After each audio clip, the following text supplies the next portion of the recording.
পশ্চিমবঙ্গে পূর্ব মেদিনীপুর জেলার এক নির্জন কোণে লুকিয়ে আছে 400 বছরের এক ইতিহাস। আগাছায় ঘেরা এই ধ্বংসস্তূপ দেখে আজ হয়তো বোঝার উপায় নেই যে একসময় এখানে এক দোর্দণ্ড প্রতাপ রাজবংশ রাজত্ব করত। আজ আমরা জানব কাজলাগড় রাজবাড়ির উত্থান আর পতনের সেই অজানা কাহিনী। এই জায়গার আজকের নাম কাজলাগড় হলেও এর আদি নাম ছিল সুজামুঠা। এলাকাটি তখন ছিল গভীর জঙ্গলে ঢাকা। লোককথা অনুযায়ী এই রাজবংশের প্রতিষ্ঠাতা ছিলেন গোবর্ধন রণঝা।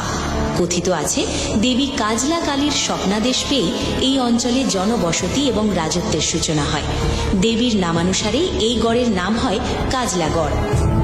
সুজামুঠা বংশের নবম পুরুষ রাজা মহেন্দ্র নারায়ণ 1769 খ্রিস্টাব্দ নাগাদ এখানে বিশাল এক রাজপ্রাসাদ এবং নবরত্ন মন্দির নির্মাণ করেন।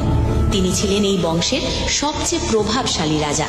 তার শাসনামলে কাজলাগড় ছিল শিক্ষা, সংস্কৃতি এবং প্রশাসনিক ক্ষমতার প্রধান কেন্দ্র। এমনকি প্রখ্যাত কবি দ্বিজেন্দ্রলাল রায় 1890 সালে এখানে রেভিনিউ অফিসার হিসেবে কাজ করার সময় বহু কবিতা ও নাটক রচনা করেছিলেন। কিন্তু কেন ধ্বংস হলো এই শক্তিশালী রাজবংশ? এর পেছনে কোনো অতিলৌকিক কারণ নয়, ছিল নিষ্ঠুর বাস্তব। এক, ব্রিটিশ শাসন। ব্রিটিশদের কর আদায়ের কঠোর আইন এবং জমিদারি ব্যবস্থার পরিবর্তনে এই রাজবংশ অর্থনৈতিকভাবে দুর্বল হয়ে পড়ে। দুই, নিলাম।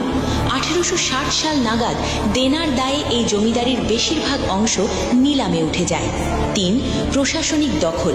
স্বাধীনতার পর জমিদারি প্রথা বিলুপ্ত হলে সরকার এই জায়গাটি নিজেদের দখলে নেয় এবং একসময় এখানে সরকারি ব্লক অফিস বিডিও চালু হয়। রাজা নেই, রাজত্ব নেই, নেই সেই জৌলুস। আজ রাজবাড়ির পাশে রয়ে গেছে শুধু বিশাল কাজলা দিঘি, যা রাজা দেবেন্দ্র নারায়ণ প্রজাদের জন্য খনন করেছিলেন। কাজলাগড় রাজবাড়ির এই ভাঙা দেয়ালগুলো আমাদের মনে করিয়ে দেয় সময় সবকিছু কেড়ে নিলেও ইতিহাসের দগদগে দাগগুলো মুছে দিতে পারে না। আপনি কি কখনো এসেছেন এই রহস্যময় রাজবাড়িতে? কমেন্টে জানান আপনার অভিজ্ঞতা।